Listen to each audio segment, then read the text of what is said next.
Hello guys, and welcome to another lesson of Learning Spanish with Ricardo Gonzalez. In today's lesson, I'm going to be teaching you about shopping. Right now, I'm located here in Seoul. This is Gangnam Station. And let's enter some stores where I want to show you the way we shop in Spanish. So follow me.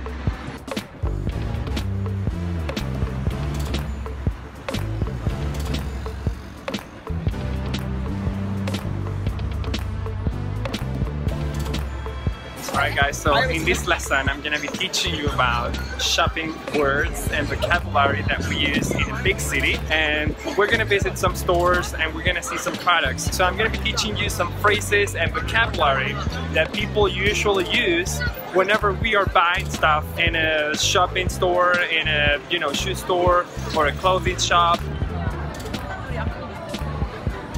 It's quite useful. Okay, where are you from? Korea. Korean?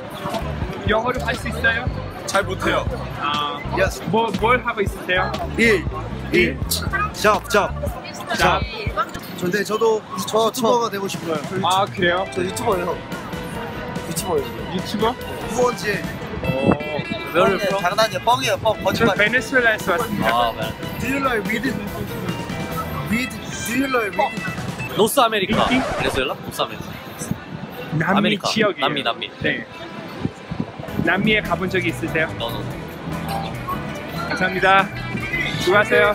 Well, I just happened to be talking to some Koreans that they just said hello to me in the street, and it's quite normal here in Korea. So if you look at some tourists going on, we usually say like, hola, ¿cómo está?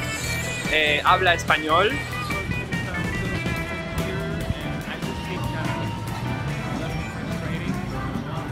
Okay, right now I'm in a store here in Gangnam, and I want to show you some of the vocabulary that we can use within a store.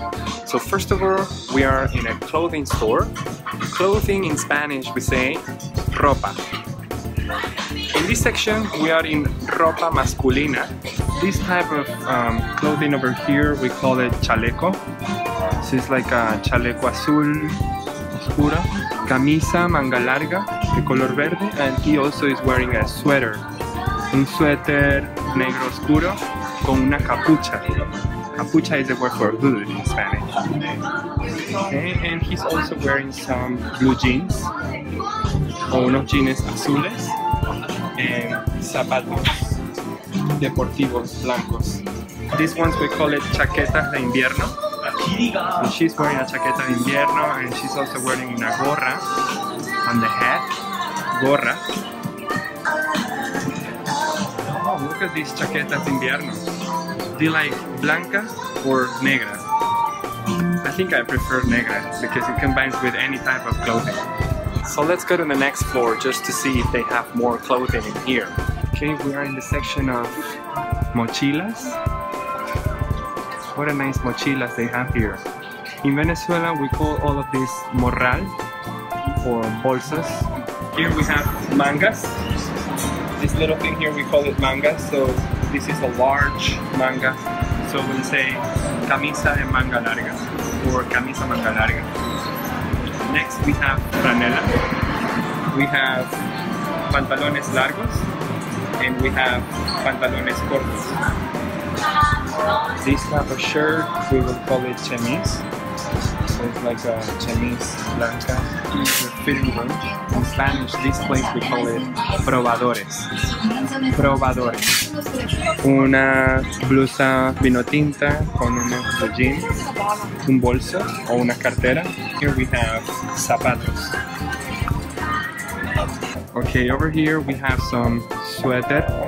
Un suéter de algodón. Okay, y tiene un precio de $39,900. It's almost like $40. Right here we have some ropa deportiva. Actually the lower part we call it mono in Venezuela. So it's a mono gris, mono negro. And these ones over here we call them correas. For example, una correa de cuero. In this section of the video, I'm going to be teaching you about phrases that we should say whenever we enter a store in Spanish. The first one is, disculpe, ¿cuánto cuesta esa prenda? Disculpe, ¿cuánto cuesta esa prenda? ¿Cuánto cuesta? ¿Cuánto cuesta? ¿Me podría dar un descuento, por favor? ¿Me podría dar un descuento, por favor? Yeah, you should probably ask for a discount every time. So this should be a very useful phrase. Un descuento, por favor. Or, usually in Venezuela we say something like, ¿en cuánto me la dejas? ¿En cuánto me la dejas? The next phrase you can learn is, ¿dónde están los probadores, por favor? ¿Dónde están los probadores, por favor? ¿Tiene tallas grandes? 큰 사이즈가 있나요? Usually that's a phrase I had to memorize in Korea because the Korean people are quite shorter and smaller than we foreign Westerners. So most of the time when I went to a store to buy some shoes or big, you know, shirts or pants, they usually had small sizes which will fit only the Koreans. And then I was like, do you have like a bigger size? So in Spanish we would say, ¿tiene tallas grandes? ¿Tiene tallas grandes? Alright guys, that's been all for today's lesson. I hope you've learned something new about clothing. And if you say some of the clothing words that I taught you differently in your countries in South America, please write them down in the bottom below so you might be helping another Spanish learner to expand their vocabulary. If you like this video, please don't forget to subscribe and also click on the bell button so you will get notified whenever I upload a new video. Thank you and see you next time.